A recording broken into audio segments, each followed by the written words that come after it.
Recently, a game called Batman Return to Arkham has been effectively leaked to the press by a GameStop employee. As the title may suggest to you, the game is probably going to be HD re-release of the only two last-gen Arkham games ever released. Arkham Asylum that came out in 2009, Batman Arkham City that came out in 2011, and that's it. Yeah, those are the only two Arkham games that ever came out in last gen. Yeah, that's it, right? Yeah?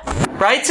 Guys? Well, I mean, that is if you're listening to Warner Brothers Interactive, of course. Because the very much a thing Batman Arkham Origins is not even remotely in this package of games. It's been effectively left behind by both Warner Brothers and fans of the series because it was the only Batman Arkham game to ever be developed that wasn't by Rocksteady Studios, the founders and brainiacs behind the actual series. Created by Warner Brothers Montreal, the studio was founded in part only to create a Batman Arkham game in between the time where Rocksteady Studios was creating Batman Arkham Knight for then next-gen systems. Arkham Origins, despite being the most grandiose and ambitious Arkham game to that date, is now being disregarded by their own publisher. Not only is this game not even in this up-res version and Warner Brothers is closing the ears and pretending it doesn't even exist,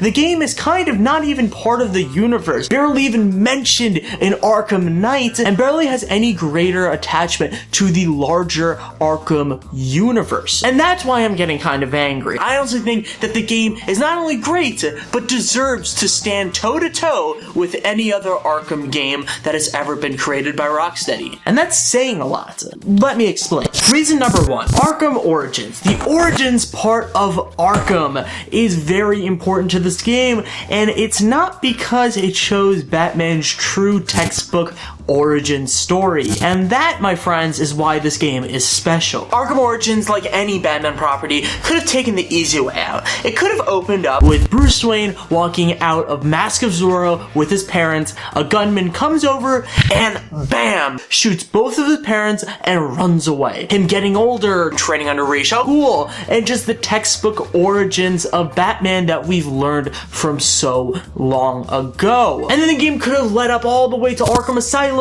easy video game. But no. This game is so special because it doesn't do that. It goes against the grain and does something a little bit different. Take, for example, the excellent Max Landis American Alien comic book series that's still going on now. The series is so good because it is short, little bite-sized stories, and each and every story could technically be the origin of Superman, but they're not. They each tell a story that come together and make the origin. It takes parts of Superman from being a child and not knowing how to fly to him really taking seriously his craft and actually trying to become a superhero for the first time ever, to moving to a new city and trying to find his way there.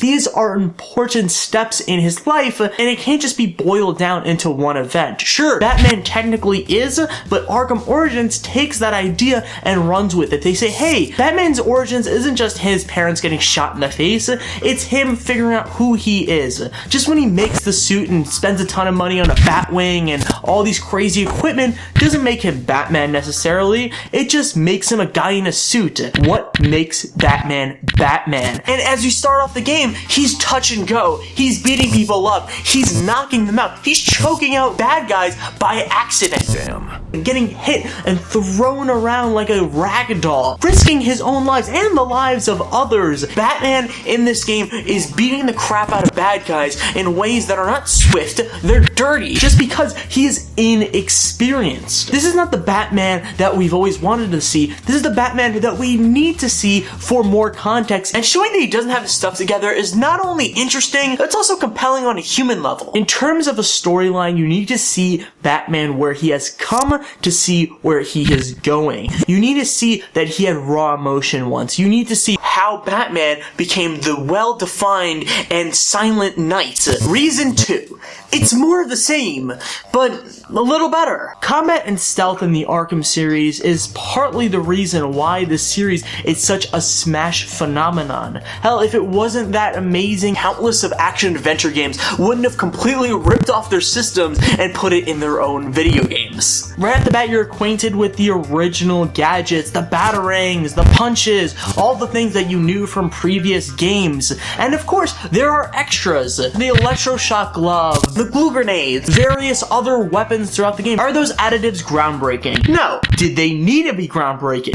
No. The base combat is so absolutely solid. It didn't need to be changed even remotely. The game is always welcoming to your combat style. You want to just mash one button? Sure, you can totally do that, but if you want to master every weapon, every quick fire, you can totally do that if you just take your time. It's already great. Why change it? But there are big changes to the Arkham formula that really made it interesting, so much so that Arkham Knight copied from Arkham Origins, the detective mode, and the boss fights in this game. Even if somewhat easy, the detective sequences in Batman Arkham Origins are leap years better than anything in Arkham Asylum and Arkham City. You're recreating a hologram version of the crime scene, so you're constantly running around, finding different clues, rewinding, trying to find where someone dropped something, finding that clue, plugging it into something. You're trying to take these pieces that are clearly out of order and put them in order and make them into something useful. It's fun, it's innovative, it's really cool to watch, and again, it is something that Arkham Knight completely takes and uses it in their game. And as I mentioned before, the boss fights are absolutely rad because they're so